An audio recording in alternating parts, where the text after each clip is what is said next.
Oil is not just fuel. It is a shadow that has engulfed the entire planet. From the plastic in your phone to the asphalt under your tires, we are drowning in it. 100 million barrels are ripped from the earth every single day. Visualize a river of crude oil thick enough to fill an Olympic-sized swimming pool every single second. This is not water. It is the compressed decay of millions of years. Viscous, pungent, pitch black. It is the dense black blood pumping through the arteries of modern civilization. You flip a switch and the room lights up. Clean, instant. But behind that sterile light lies a dirty, violent reality. If this flow stops, the cities go dark and the food trucks halt within 48 hours. We have drained the easy wells on land, forcing us to hunt for this black gold in the most hostile environments on Earth. But are we prepared to pay the true price for this black comfort? To feed this hunger, we are forced to leave solid ground and construct steel monsters where humans do not belong. The war begins in the shipyards. Engineers fabricate massive frames weighing tens of thousands of tons, hauling these leviathans out to the open water.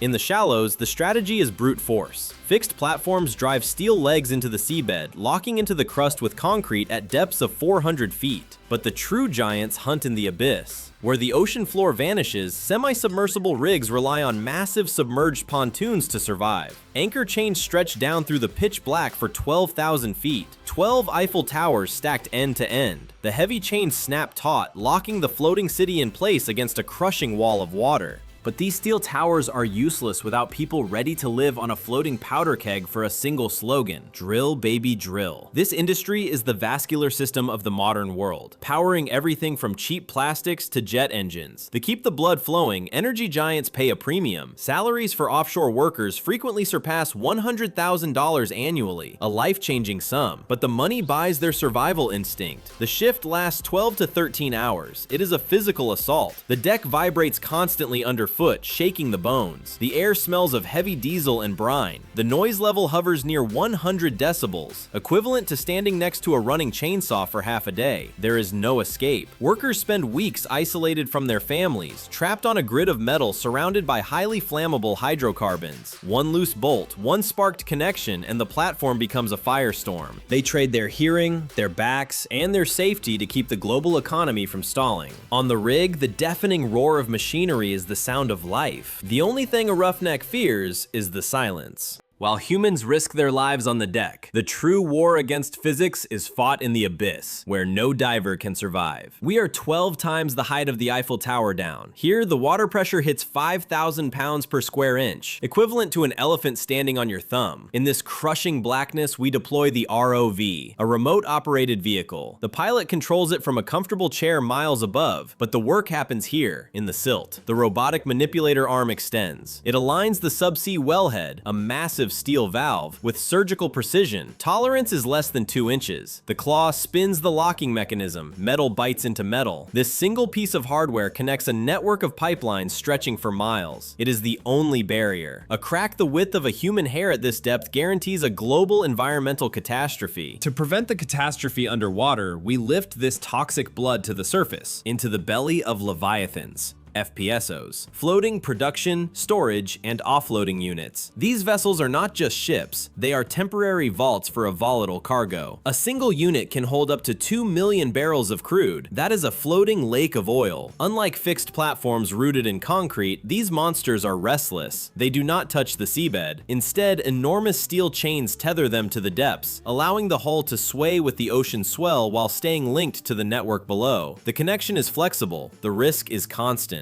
We built these floating factories to contain the flow, but how exactly do we punch through the ocean floor, and what happens when the pressure spirals out of control? But building a city on water is only half the battle. Now we need to find what is hidden under kilometers of silt. We are hunting ghosts with sound. Survey vessels tow massive arrays of air guns that fire compressed air into the ocean every 10 seconds. The shock waves travel down to the seabed, penetrate the crust, and bounce back to surface sensors. This is not a photograph. It is a three-dimensional seismic model constructed from echoes. But a map is just a hypothesis. To confirm it, we must physically puncture the planet. Crews assemble a drill string from steel pipes, each 9 meters long, threading them together one by one. This hollow needle descends through the dark water column and bites into the seafloor. At the tip, a drill bit armed with diamond-impregnated teeth grinds against the formation. The vibration travels up miles of steel, a low, mechanical scream of metal crushing rock. We are flying blind. Once the hole is open, engineers sensors lower a logging tool into the well. Think of it as a medical endoscope, but for the Earth. It bombards the borehole walls with gamma rays and electrical pulses, searching for the signature of hydrocarbons. The data streams back to the deck. Porosity, permeability, reservoir pressure. These numbers determine the winner of a high-stakes financial roulette. A single offshore well costs between $50 and $100 million.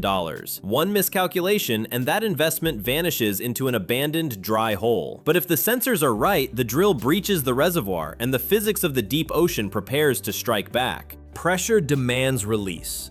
We are dealing with 10,000 pounds per square inch. That is the equivalent of an elephant standing on a postage stamp. This force rushes up the bore, hunting for a weakness in the steel casing or the cement seal. One microfracture, one loose bolt, and an engineering marvel turns into a global environmental catastrophe. The only thing standing between the rig and total destruction is the blowout preventer. The BOP. This is not just a valve, it is a 5-story fortress of steel anchored to the seabed. It weighs 300 tons, the mass of a blue whale. Inside this block, hydraulic rams are primed like loaded weapons. When sensors detect a surge, these rams fire instantly. They strike with enough force to shear through the solid steel drill pipe and seal the wellbore completely. The jaws lock together, trapping the monster below, and the ocean floor goes silent. When the beast is trapped in the blowout preventer, the autopsy begins.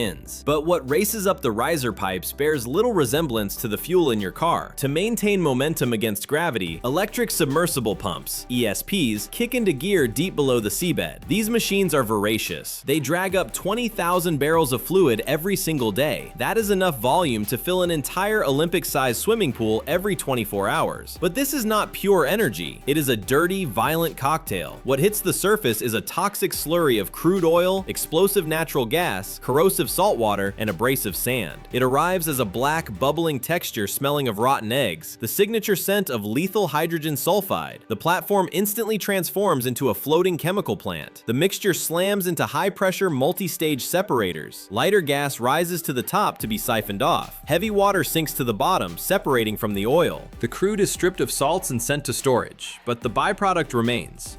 The separated water is scrubbed of solids until it meets strict environmental standards, then discharged directly back into the ocean. While separators boil with work, thousands of invisible eyes watch every liter of this mixture. This is not manual oversight. It is a digital nervous system operating on paranoia. 10,000 sensors constantly scream data regarding pressure, temperature, and flow rates to control centers on dry land. But signals take time to travel via satellite. By the moment a human operator on shore spots a blinking red alarm, the pipe could already be ruptured. The delay is fatal. Therefore, the rig does not wait for permission. If the algorithm detects a single anomaly, a sudden pressure drop, or a flow spike, it executes an immediate kill command. The valves slam shut, total blackout. In this industry, a false alarm is preferable to the alternative because a legitimate emergency shutdown costs the company up to $3 million a day. Extracting and separating is not enough. Now this ticking time bomb must be delivered to dry land. Beneath the waves, a steel vascular system takes over. Subsea pipelines stretch for hundreds of kilometers, snaking along the seabed like invisible arteries connecting the rig to the shore. In deeper waters, where static pipes cannot survive, the industry relies on floating storage units. These are not just ships. They are massive reservoirs holding 2 million barrels of crude in a single hull. One hull. The black liquid is pumped from the ocean floor, loaded onto vessels, and finally driven into the coastal intake valves. But where does this toxic river go once it enters the terminal maze? The pipelines brought us to solid ground, but here we do not simply pump,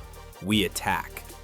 To shatter the rock, hydraulic systems inject a toxic cocktail of water, sand, and chemicals deep into the crust. The target is solid stone. The weapon is pure pressure. The gauges scream past 10,000 pounds per square inch. That is the crushing force of a fully grown elephant balanced on the face of a single coin. Deep underground, the shale cannot hold. It screams. A dull subterranean thud vibrates through the drill string as the rock fractures. The stone splits into a spiderweb of cracks, and millions of sand grains rush into the wounds, wedging them open like microscopic pillars. It is a man-made earthquake. But this violence has a price. If the cement casing fails, the pressurized venom escapes into the aquifers. The ground itself can destabilize, leading to sudden land subsidence. but the trap is sprung.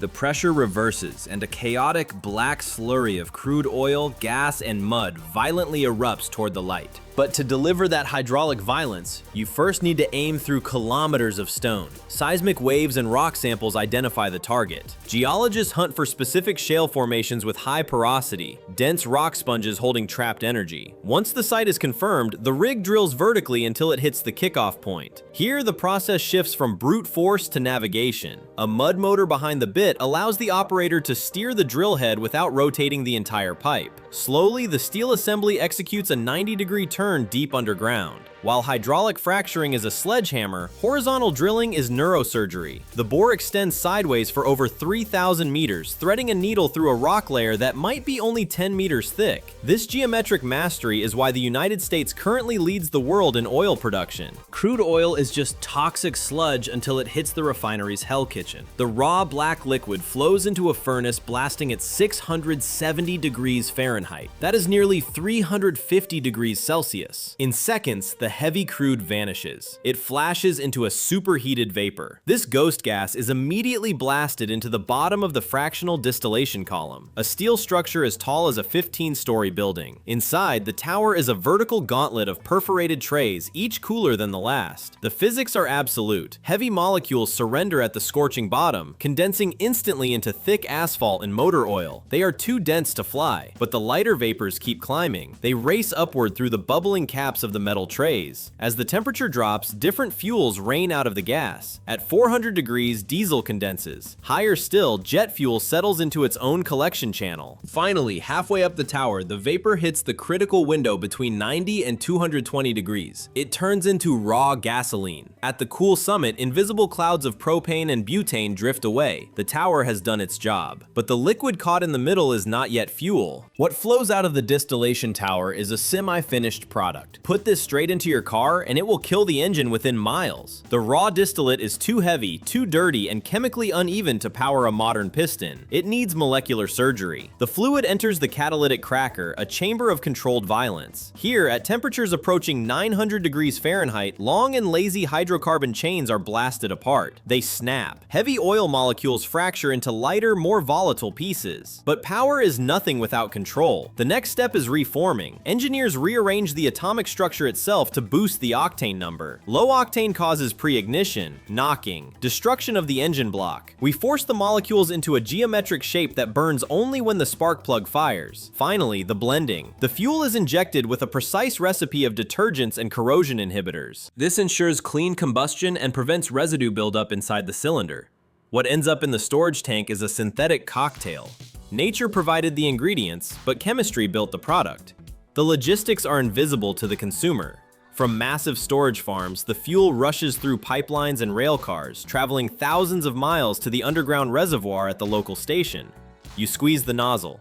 That clear liquid is the sole energy source for 1.4 billion vehicles. We have traveled the path from an acoustic wave in the ocean to the exhaust pipe. It required hundreds of steel pipes driving through rock layers. It demanded floating fortresses withstanding North Sea gales. This entire infrastructure exists for one reason: to feed a civilization addicted to high-density energy. We call it black gold. It powers everything from the cargo ship crossing the Pacific to the heater in your home. But this engineering marvel comes with a hidden invoice. The transition to clean energy is no longer just a theory. It is an industrial race. Yet the oil machine is still accelerating. It is efficient, it is powerful, and it is undeniably risky. The infrastructure is so vast that replacing it costs more than the GDP of entire continents. How long can this delicate balance hold? Will we engineer a way out of the hydrocarbon age, or will we remain dependent until the wells run dry?